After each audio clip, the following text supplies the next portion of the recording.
Bonjour et bienvenue dans cette mise au point du renseignement de Stylo News. Aujourd'hui, on s'intéresse à une crise qui monte en puissance, ce qu'on appelle le gambit d'Ormuz. Cette analyse vous est présentée par notre partenaire ProWave AI. Nous allons donc examiner l'escalade des tensions au Moyen-Orient. Tout se concentre sur un point de passage maritime absolument critique, où un cessez-le-feu, déjà très fragile, est vraiment sur le point de voler en éclats. Pour bien comprendre, commençons par le cœur géographique et économique de ce conflit, le détroit d'Ormuz. Alors, ce détroit, c'est l'un des couloirs maritimes les plus importants au monde pour tout ce qui est approvisionnement en énergie. On peut dire que sa stabilité est tout simplement essentielle à l'économie mondiale. Et pour vous donner une idée de l'échelle, près d'un cinquième de la consommation mondiale de pétrole passe par ce passage très étroit. Ça donne évidemment un levier stratégique immense à quiconque en contrôle l'accès. Bon, la situation actuelle n'est pas sortie de nulle part. C'est le résultat d'une série d'événements qui nous ont menés à l'impasse aujourd'hui. Tout a commencé par une action assez décisive des États-Unis. Regardons cette escalade de plus près. En à peine une semaine, on est passé d'un blocus naval américain à des menaces de représailles, puis à une confrontation bien réelle. Le moment charnière, c'était le 20 avril. La marine américaine a saisi un navire iranien. Et là, la réponse du corps des gardiens de la révolution islamique, le CGRI, a été immédiate. Une attaque de drone qui a forcé les Américains à se retirer. C'est cet incident qui a vraiment mis le cessez-le-feu au bord de la rupture. Et comme on peut le voir ici, l'environnement de menace s'est vraiment détérioré en l'espace de quelques jours. Si on compare les deux cartes, on voit bien l'augmentation des indicateurs d'hostilité. La région s'est transformée en une véritable poudrière et ce, très rapidement. Évidemment, les répercussions de cette crise se font sentir bien au-delà du détroit.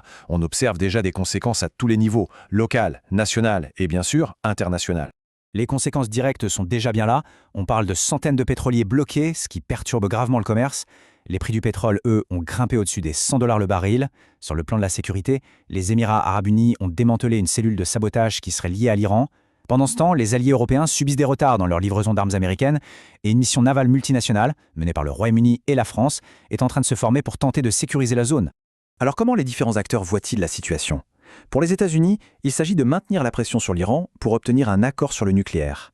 L'Iran, de son côté, voit son contrôle sur le détroit comme son principal levier stratégique et qualifie les actions américaines de piraterie.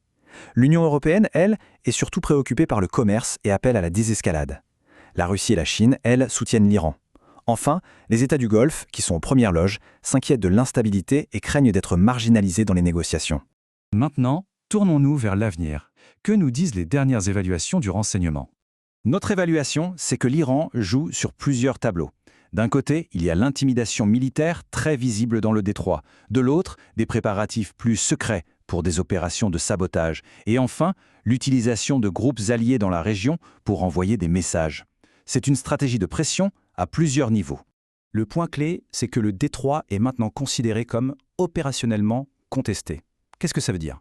En bref, ça signifie que, même s'il n'est pas totalement fermé, toute opération, qu'elle soit commerciale ou militaire, fait face à un risque élevé et constant. Un risque de perturbation ou pire, d'attaque. Alors, à quoi faut-il s'attendre dans les prochaines 24 à 72 heures ? Notre analyse a identifié plusieurs scénarios d'escalade particulièrement dangereux. On pense à une frappe ciblée sur un navire, à la découverte de nouvelles cellules du CGRI dans les pays voisins ou à une action menée par un groupe allié. Mais le scénario le plus grave, ce serait que l'Iran passe de la simple menace à des actions concrètes, comme miner le détroit ou lancer des missiles sur les navires. Tout cela nous amène à la question centrale. Alors que la diplomatie semble dans l'impasse et que les risques d'incidence sont multiples, comment peut-on encore éviter un conflit généralisé ?